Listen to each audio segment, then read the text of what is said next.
10 de setembro, sejam muito bem-vindos ao Plano Anual de Leitura da Bíblia com Rosânia e Lana. Hoje nós vamos terminar o livro de Daniel, nós vamos do capítulo 10 ao 12. A visão de Daniel na beira do rio Tigre. Durante o 3º ano de Ciro como rei da Pérsia, eu, Daniel, também chamado de Beltesazar, recebi uma mensagem de Deus. A mensagem era verdadeira, mas muito difícil de entender. Eu recebi a explicação por meio de uma visão. Naquela ocasião, fiquei de luto por 3 semanas. Durante aquele tempo, não comi nenhuma comida gostosa, nem carne, nem bebi vinho, e não penteei o cabelo. No dia 24 do 1º mês do ano, eu estava na beira do rio Tigre, quando de repente vi um anjo vestido com roupas de linho e usando um cinto de ouro puro. O seu corpo brilhava como pedras preciosas, o rosto parecia um relâmpago, os olhos eram como tochas acesas, os braços e as pernas brilhavam como bronze polido, e a voz soava com o barulho de uma multidão. Eu fui o único que vi essa visão. Os meus companheiros não viram nada, mas ficaram apavorados e fugiram, e se esconderam. Eu estava ali sozinho enquanto vi essa visão impressionante. Fiquei pálido de medo e perdi as forças. Quando ouvi o anjo falar, desmaiei e caí de bruços no chão. Aí a mão de alguém me levantou e eu fiquei de joelhos, apoiando-me nas palmas das mãos. E o anjo me disse: Daniel, Deus o ama muito e me mandou falar com você. Fique de pé e preste atenção no que eu vou dizer. Então eu fiquei de pé, tremendo dos pés até a cabeça. Aí ele disse: Não fique com medo, Daniel, pois Deus ouviu a sua oração desde a primeira vez que você se humilhou na presença dele, a fim de ganhar sabedoria. Eu vim em resposta à sua oração. O anjo protetor do reino da Pérsia lutou contra mim durante 21 dias, mas Miguel, um dos anjos-chefes, veio me ajudar, pois eu estava lutando sozinha contra os reis da Pérsia. Agora eu vim explicar a você o que vai acontecer com seu povo, pois essa visão é a respeito de coisas futuras. Enquanto ele me dizia isso, eu fiquei calado olhando para o chão. De repente, um ser parecido com um homem tocou os meus lábios. Aí comecei a falar e disse ao anjo que estava na minha frente: Meu senhor, essa visão me deixou aflito e eu estou me sentindo fraco. Como é que eu, seu criado, possa falar com o senhor? Estou completamente sem forças e quase não posso respirar. Então ele me tocou de novo e com isso senti as minhas forças voltarem. Ele disse: Deus o ama, portanto não fique com medo. Que a paz de Deus esteja com você. Anime-se, tenha coragem.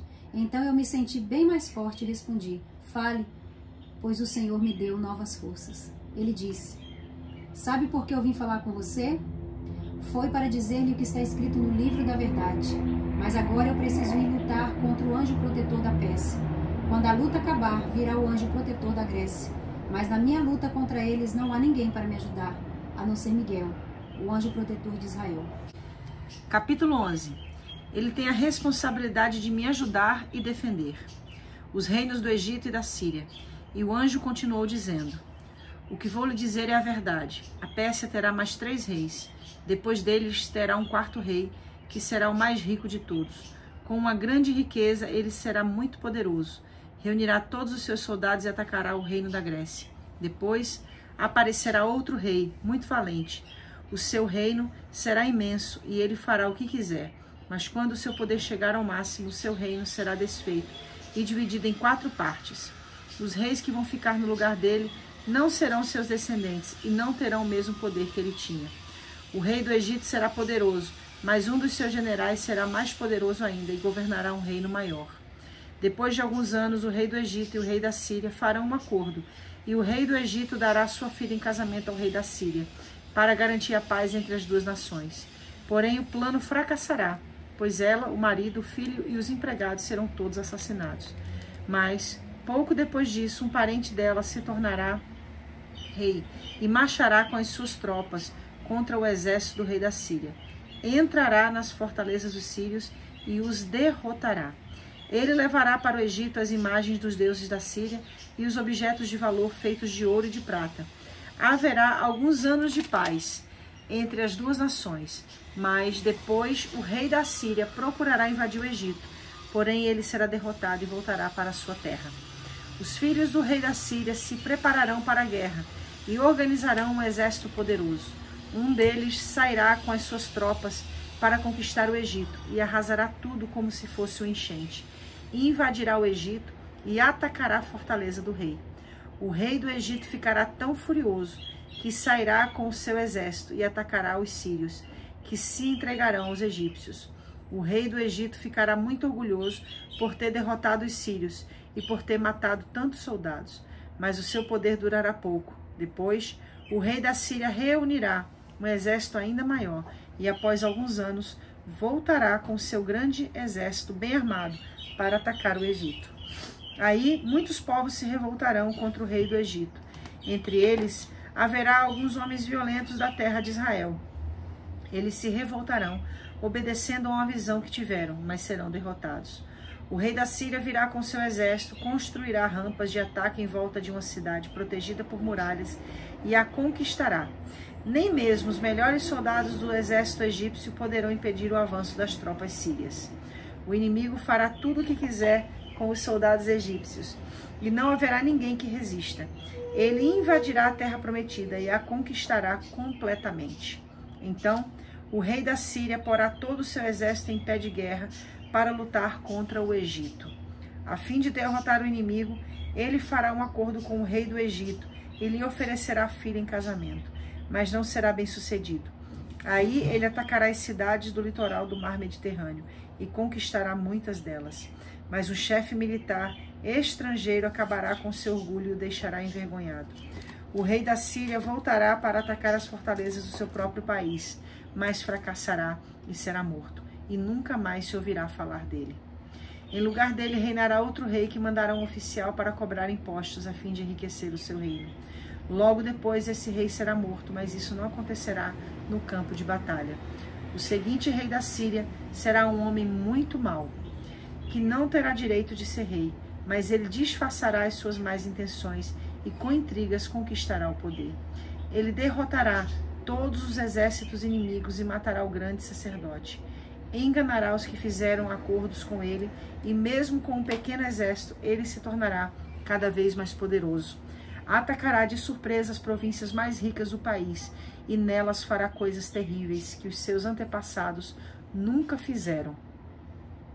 Repartirá com os seus soldados as riquezas, os bens e os objetos de valor que caírem nas suas mãos, e por um pouco de tempo ele fará planos para atacar as fortalezas do país. Confiando no seu poder e na sua coragem, ele marchará com seu grande exército contra o rei do Egito. Este sairá para a batalha com um exército grande e poderoso, mas não vencerá, pois será traído pelos seus próprios conselheiros, que o levarão à desgraça. O seu exército será derrotado e muitos dos seus soldados serão mortos. Então os dois reis terão um encontro e dirão mentiras, cada um procurando prejudicar o outro, mas nenhum dos dois levará vantagem, pois ainda não terá chegado o tempo certo. Depois o rei da Síria voltará para o seu país, levando todas as riquezas que tiver conseguido na guerra. Planejará acabar com a religião do povo de Israel e fará contra eles o que quiser. Depois voltará para o seu país. Quando chegar o tempo certo, ele marchará de novo com os seus soldados contra o Egito, mas desta vez não vencerá, como venceu na primeira vez. Soldados virão do oeste em navios e o atacarão. Desesperado, ele desistirá da luta e, cheio de fúria, atacará novamente o povo de Israel, fazendo com eles o que quiser. Desta vez, ele seguirá o conselho dos judeus que abandonaram a sua religião. Os seus soldados profanarão o templo, acabarão com os sacrifícios diários e colocarão no templo grande terror. Por meio de bajulação, o rei ganhará o apoio dos judeus que abandonaram a sua religião, mas aqueles que amam a Deus ficarão firmes e combaterão o rei. Mestres sábios aconselharão o povo, mas por algum tempo serão mortos à espada ou no fogo, ou serão mandados para fora do país como prisioneiros, ou perderão todos os seus bens. Durante esse tempo de perseguição, o povo de Deus receberá a ajuda de alguns, mas muitos os ajudarão só por interesse próprio. Alguns dos mestres sábios serão mortos, mas isso será um meio de purificar e aperfeiçoar o povo de Deus. Isso continuará até chegar o fim, no tempo marcado por Deus. O rei da Síria fará o que quiser. Ele será tão vaidoso que pensará que está acima de todos os deuses e dirá coisas terríveis contra o Deus dos deuses. Ele fará tudo isso até que Deus o castigue, pois Deus o castigará de acordo com o que já decidiu. Esse rei não adorará os deuses que os seus antepassados adoravam, nem os deuses que as mulheres preferem, nem qualquer outro deus, pois ele acreditará que está acima de todos os deuses. Mas ele adorará o Deus protetor das fortalezas. A esse Deus que os seus antepassados não conheciam, esse rei oferecerá ouro, prata, pedras preciosas e outros objetos de valor. Com a ajuda de pessoas que adoram um Deus estrangeiro, ele defenderá as suas fortalezas. E todos que o aceitarem como rei receberão honrarias, posições de autoridade e terras. Quando chegar o momento final, o rei do Egito atacará o rei da Síria, e este sairá ao seu encontro com todas as suas forças armadas, isto é, carros de guerra e cavalaria, e muitos navios. Como as águas de uma enchente, os seus soldados invadirão o Egito. Ele invadirá também a terra prometida e matará milhares e milhares de pessoas, mas escaparão os povos de Edom e de Moabe e a maior parte do povo de Amon. O seu exército ocupará muitos países, nem mesmo o Egito escapará. Levará do Egito os tesouros de ouro, de prata e outros objetos de valor. E conquistará também a Líbia e a Etiópia, mas chegarão notícias do leste e do norte, que o encherão de medo.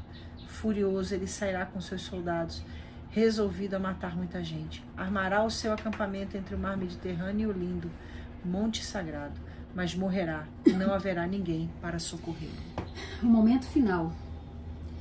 E o anjo continuou dizendo: nesse tempo aparecerá o anjo Miguel, o protetor do povo de Deus. Será um tempo de grandes dificuldades, como nunca aconteceu desde que as nações existem.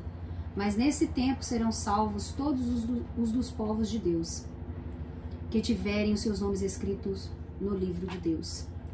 Muitos dos que tiveram morrido viverão de novo. Uns terão a vida eterna e outros sofrerão o castigo eterno e a desgraça eterna.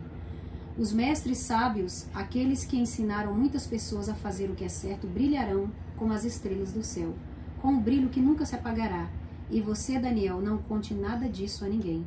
Feche o livro com um selo para que fique fechado até o momento final.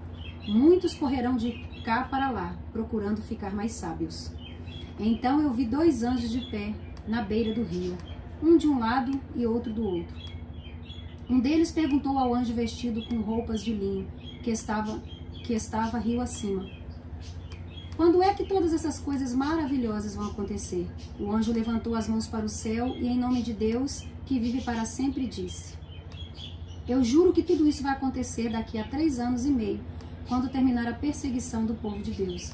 Mas eu não entendi bem e por isso perguntei: por favor, me diga como é que tudo isso vai acabar. E ele respondeu: agora, Daniel, você pode ir embora, pois tudo isso deve ficar em segredo até o fim.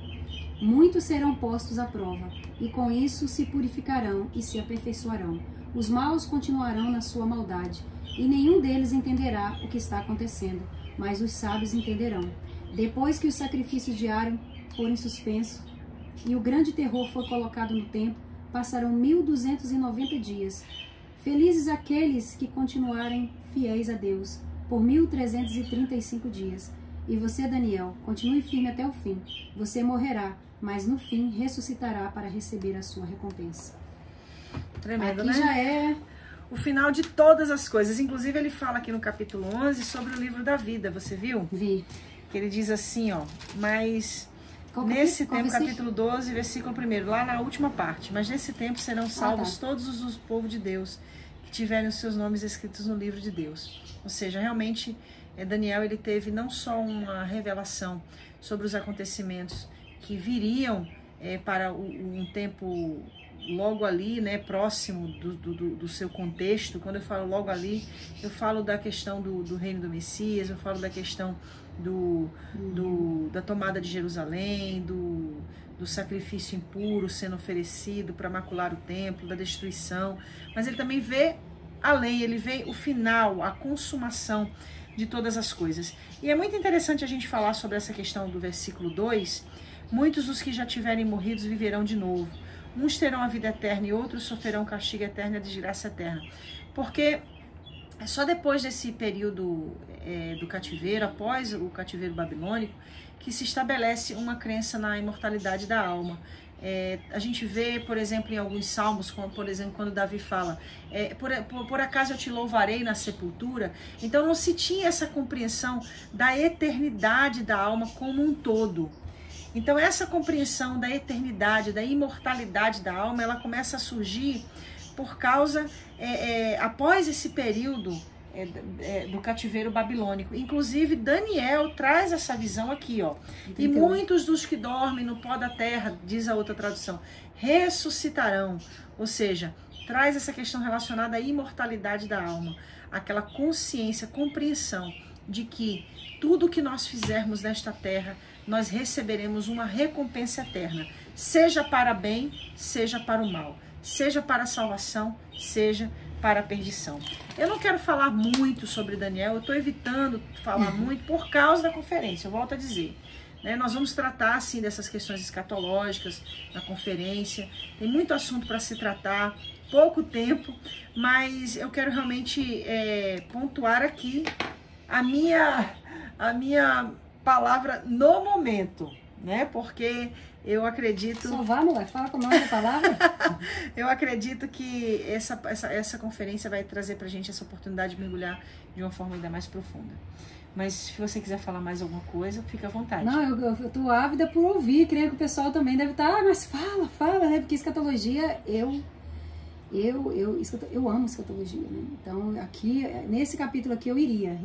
Eu sei que a gente vai ter um pouquinho mais, mas eu sei que as pessoas mais pra frente, daqui a uns anos, também vão olhar, vão acompanhar essa leitura bíblica, então seria bom a gente dar sempre essa pincelada, né? E quem não, e também teremos a nossa conferência que estará também disponível aí por anos a fio aí, mas enfim, amém. Daniel é espetacular. E nada mais propício, né, para esse tempo, esse desafio que a gente está vivendo nessa época. Os sinais estão cada vez mais evidentes. Sim, sempre houve terremotos, sempre houve pandemias, né? Óbvio que a pandemia que a gente vive dentro desse contexto atual é muita consequência dessa globalização. Se na época da febre espanhola, da peste negra, houvesse a globalização que existe hoje, milhares de pessoas teriam morrido, bilhões de pessoas teriam morrido. Mas a verdade é que o tempo trabalha para também a realização das profecias, né? Exato. Essa é a verdade, o tempo, a natureza, tudo. Então isso vai continuar acontecendo até o tempo final. Sim. O que a gente tem que fazer é ficar ligado, né? Sim, e a mensagem central do que eu quero realmente trazer é essa. Tudo isso sempre aconteceu, mas a gente tem visto uma evidência muito maior. E essas evidências maiores, elas estão provando que cada dia que passa nós estamos mais próximos da volta de Jesus. Fica com essa palavra, prepare a sua vida, o seu coração, mantenha sempre o seu altar na presença do Senhor aprovado, porque quem tem um altar edificado diante de Deus, tem da parte de Deus o seu altar revelado para os homens. Então que Deus abençoe sua vida e a sua casa. Fica com essa palavra e até amanhã, num livro que eu sou apaixonada, Oséias.